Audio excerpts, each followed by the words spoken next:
Secretaria de Estado Igualdade ou Parceiro Cira realiza workshop com a matadalang implementação Plano Ação Nacional Violência Baseada Gênero. Workshop ne halau iha suai room Timor Plaza Dili, terça-feira Loroncia Fulanzuilo Tinan Rihun Rua Nulu Resinghat.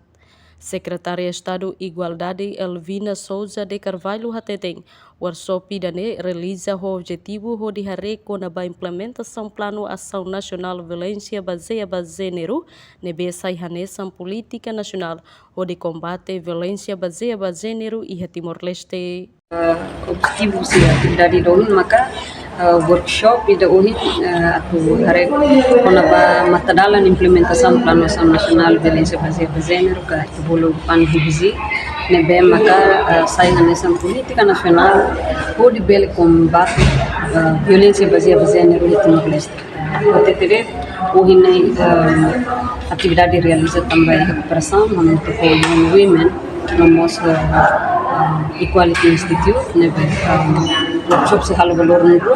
e workshop ida nelos pa primeira atu halu bad dala ireto se continuação e futuro também atene kata Plano Ação Nacional Violência Baseada Gênero na implementação do dia, mas esse tempo itu precisa adaptar o direito e a challenges saida kita sobre implementação sirne também kita buat sirhare kata ia participantes sirne laoste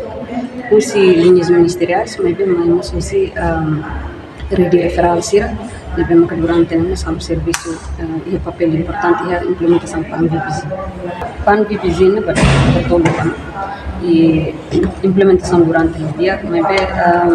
aunen ia loron ruana ma kita se descobre também e linhas ministeriais no implementador sira se descobre e se colhece no desafio sira mas até ter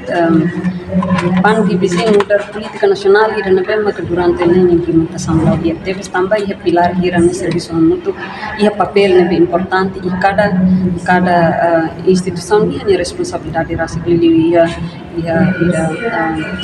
com a base de justiça, com a monitorização, com a advocacia e dan law nebe pilar sirane serviço muito podia ia papel nebe diaktif si halau sirane serviço dia que idane bele ona responde ba itani exigência com a ruinsa bele prevene masalah com qualquer tipo de violência baseada gênero.